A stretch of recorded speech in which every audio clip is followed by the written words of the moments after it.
ನನ್ನ ನಿಕ್ಕರಲ್ಲ ತೊಟ್ಟಿಯಲ್ಲಿ ನಾನು ಏನು ಪಾಪ ಮಾಡಿದೆ.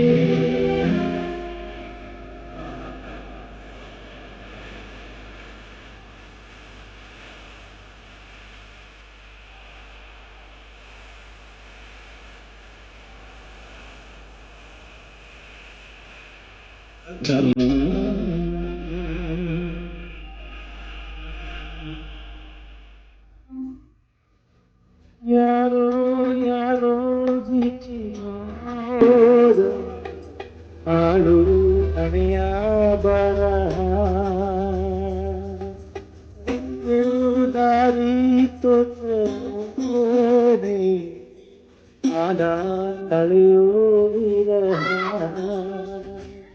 ನಮಸ್ಕಾರ ಪ್ರಿಯ ವೀಕ್ಷಕರೇ, ಎಂಡಿಆರ್ ಸ್ಟುಡಿಯೋಗೆ ಸ್ವಾಗತ. ಇವತ್ತಿನ ವಿಶೇಷ ವ್ಯಕ್ತಿ ಗಾನ ಮಾಂತ್ರಿಕ ಕೆಜೆ ಯೇಸುದಾಸ್. ಕಾಟಶ್ಶೇರಿ ಜೋಸೆಫ್ ಯೇಸುದಾಸ್ ಜನನ 10 ಜನವರಿ 1940.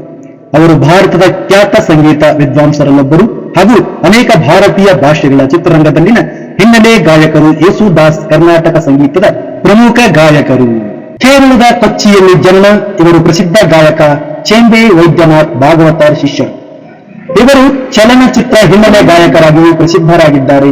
ಮಲಯಾಳಂ, ಕನ್ನಡ, ತಮಿಳು, ತೆಲುಗು ಹಾಗೂ ಹಿಂದಿ ಚಲನಚಿತ್ರಗಳಲ್ಲಿ ಸಾವಿರಾರು ಹಾಡುಗಳನ್ನು ಹಾಡಿರುತ್ತಾರೆ. ಶ್ರೀಮಂತ ಕಂಠದ ಗಾಯಕರಾಗಿರುವ ಇವರು ಭಾರತದ ಅಗ್ರ ಪಂಕ್ತಿಯ ಸಂಗೀತ ಕಲಾವಿದರಾಗಿದ್ದು ಪದ್ಮಶ್ರೀ ಪ್ರಶಸ್ತಿಯನ್ನು ಪಡೆದಿದ್ದಾರೆ. ಯೇಸುದಾಸ್ ಅವರು ಕೇರಳ ರಾಜ್ಯದ ಫೋರ್ಟ್ ಕೊಚ್ಚಿಯಲ್ಲಿ ಜನವರಿ 10, 1940 ಜನಿಸಿದರು.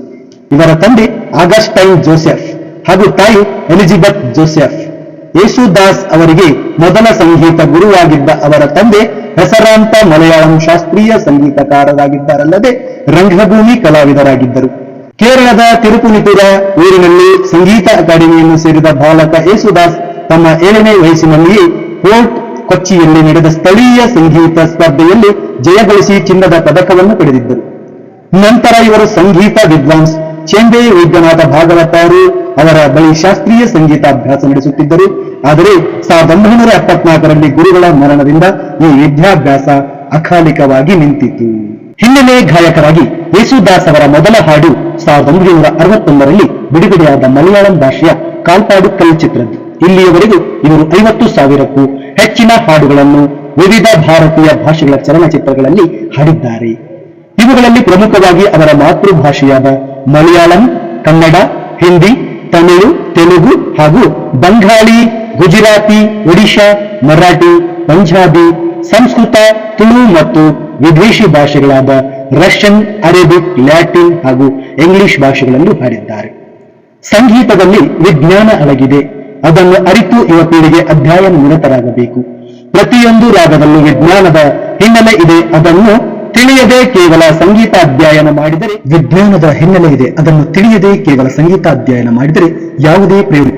ಸಾಂಸ್ಕೃತಿಕ ಪ್ರಾಮುಖ್ಯತೆಯನ್ನು ಅರಿತು ಸಂಗೀತಾಭ್ಯಾಸದಲ್ಲಿ ತೊಡಗಬೇಕು. ಸಂಸ್ಕೃತ ಎಲ್ಲ ಭಾಷೆಗೂ ಮಾತೃಭಾಷೆಯಾದ ಕಾರಣ ಕೇವಲ ಮಲಯಾಳಿ ಬಲ್ಲ ತನಗೆ ಎಲ್ಲ ಭಾಷೆಯಲ್ಲೂ ಹಾಡಲು ಸಾಧ್ಯವಾಯಿತು. ಕರ್ನಾಟಕ ಸಂಗೀತ ಎನ್ನುವಂಥದ್ದು ಒಂದು ಸಾಗರವಿದ್ದಂತೆ. ನಾನು ಅದರ ಮೊದಲ ತೆರೆಯಲಿದ್ದೇನೆ.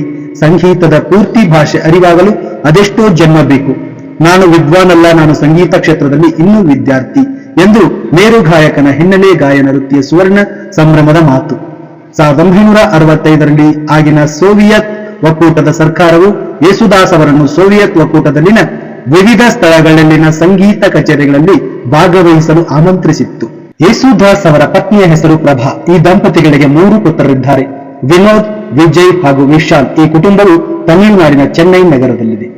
ಪ್ರಶಸ್ತಿ ಪುರಸ್ಕಾರಗಳು: 1 ಅತ್ಯುತ್ತಮ ಹಿನ್ನೆಲೆ ಗಾಯಕ ಎಂದು 7 ಬಾರಿ ರಾಷ್ಟ್ರ ಪ್ರಶಸ್ತಿ, 2 ಅತ್ಯುತ್ತಮ ಹಿನ್ನೆಲೆ ಗಾಯಕ ಎಂದು 16 ಬಾರಿ ಕೇರಳ ರಾಜ್ಯ ಪ್ರಶಸ್ತಿ, 3 1973ರಲ್ಲಿ ಭಾರತದ ರಾಷ್ಟ್ರಪತಿಯವರಿಂದ ಪದ್ಮಶ್ರೀ ಪ್ರಶಸ್ತಿ, 4 1974ರಲ್ಲಿ ಸಂಗೀತ ರಾಜ ಬಿರುದು ಕೊಡುಗೆ ಚೆಂಬೆ, 5 ಅತ್ಯುತ್ತಮ ಹಿನ್ನೆಲೆ ಗಾಯಕ ಎಂದು 1988ರಲ್ಲಿ ತಮಿಳುನಾಡು ಹಾಗೂ ಆಂಧ್ರಪ್ರದೇಶ ಸರ್ಕಾರಗಳಿಂದ ರಾಜ್ಯ ಪ್ರಶಸ್ತಿ, 6 1989ರಲ್ಲಿ ಅಣ್ಣಾಮಲೈ ವಿಶ್ವವಿದ್ಯಾನಿಲಯದಿಂದ ಗೌರವ ಡಾಕ್ಟರೇಟ್ ಪದವಿ, 7 2017ರಲ್ಲಿ ಭಾರತ ಸರ್ಕಾರದಿಂದ ಪದ್ಮವಿಭೂಷಣ ಪ್ರಶಸ್ತಿ ಘೋಷಣೆ. ಇವರು ಸಿನಿಮಾದಲ್ಲೂ ಹಾಡಿದ್ದಾರೆ, ಭಕ್ತಿ ಗೀತೆಗಳು, ಇನ್ನು ಅನೇಕ ರೀತಿಯ ಎಲ್ಲ ರಂಗಗಳಲ್ಲೂ ಅವರ ಗಾನ ಸಿರಿಯ ಗಾನ ಹೊಳೆಯನ್ನು ಹರಿಸಿದ KJ ಯೇಸುದಾಸ್ ಅವರು ಹಲವು ರೀತಿಯ ಸೇವೆಗಳನ್ನು ಸಲ್ಲಿಸಿದ್ದಾರೆ, ಇನ್ನು ಸಲ್ಲಿಸ್ತಾನೆ ಇದ್ದಾರೆ. ಅವರ ಕೊಡುಗೆ ಅಪಾರವಾದದ್ದು, ಅವರು ಹಾಡಿರುವ ಚಿತ್ರಗಳ ಸಂಖ್ಯೆ ಅಪಾರವಾದದ್ದು. ಅವೆಲ್ಲವನ್ನು ಹೇಳೋದಕ್ಕೆ ನಮಗೆ ಇಲ್ಲಿ ಸಮಯ ಸಾಲುವುದಿಲ್ಲ ಅಂತ ಹೇಳ್ತಾ ಪ್ರಿಯ ವೀಕ್ಷಕರೇ, ಈ ಮಾಹಿತಿ ನಿಮಗೆ ಇಷ್ಟ ಆಗಿದ್ರೆ ಲೈಕ್ ಮಾಡಿ, ಶೇರ್ ಮಾಡಿ, ಕಮೆಂಟ್ ಮಾಡಿ ಹಾಗೂ ನಮ್ಮ ಚಾನೆಲ್ನ ಸಬ್ಸ್ಕ್ರೈಬ್ ಮಾಡಿಕೊಳ್ಳಿ ಅಂತ ಹೇಳ್ತಾ ಇಂದಿನ ಸಂಚಿಕೆಯನ್ನ ಇಲ್ಲಿಗೆ ಮುಗಿಸ್ತೇನೆ. ಮತ್ತೆ ನಾಡಿನ ಸಂಚಿಕೆಯಲ್ಲಿ ಮತ್ತೊಂದು ವಿಷಯದೊಂದಿಗೆ ಭೇಟಿಯಾಗ್ತೀನಿ ಪ್ರಿಯ ವೀಕ್ಷಕರೇ. ನಮಸ್ಕಾರ ಪ್ರಿಯ ವೀಕ್ಷಕರೇ.